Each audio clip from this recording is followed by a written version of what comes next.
I'm Lisa Belkin. I write the Motherload blog for the New York Times. Are our kids overscheduled? They are certainly more scheduled than they've ever been. I'm Betsy Brown Braun. I'm the author of the book, Just Tell Me What to Say. How much is too much? And what if my child wants to do all of these activities? And is there any harm in letting him do all those activities?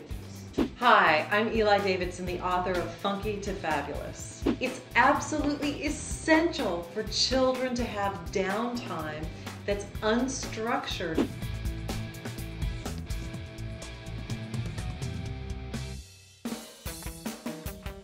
Between school, several hours of homework, ballet class, piano lessons, soccer, and lots of birthday parties, my daughter doesn't have much downtime.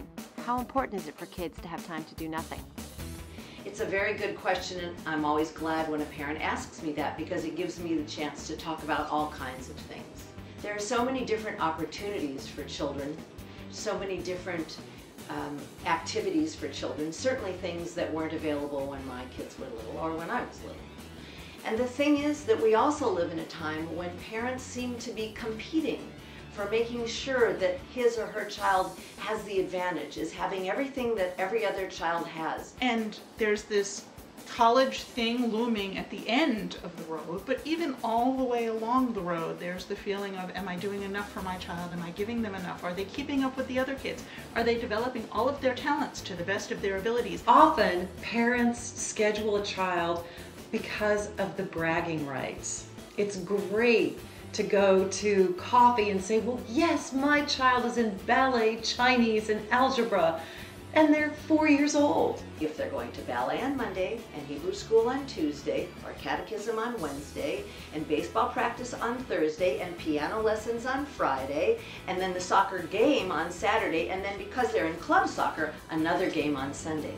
When does downtime happen? It's absolutely essential for children to have downtime that's unstructured because that's the time when they engage in play. And play is a key component of learning. I think it also depends on your child. I know that as a child, I loved being busy. I thrived on it. My sister simply wanted to be in the corner by herself with drawing pencils for a good book. But it worked for each of us. I think, again, if you're following your child rather than racing to catch up with the family next door, then you're probably going at a better pace. A very simple rule of thumb is make sure that they want to do it consistently for a month.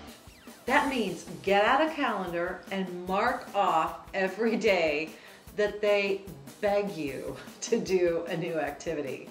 So you want to track that for at least 1 month because often their interests change and you'll end up buying a ballet tutu that is never used. We had a ever-changing set of guidelines in our house for my kids growing up.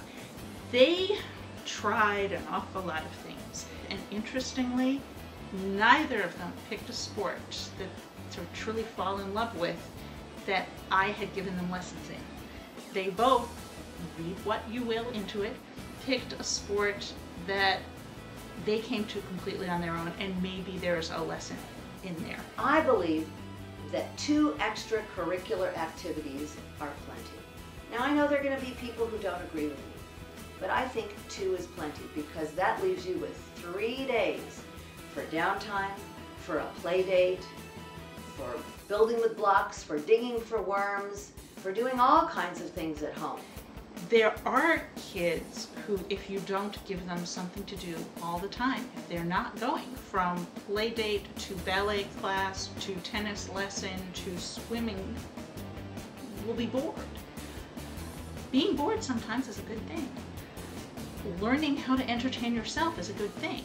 And that's another of the things I think our kids are losing, is the ability to say, there is nothing here being handed to me, I need to come up with something myself.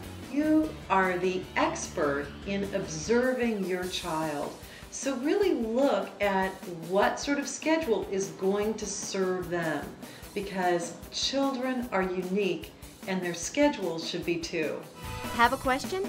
Ask the experts at parentsask.com, because raising kids raises questions.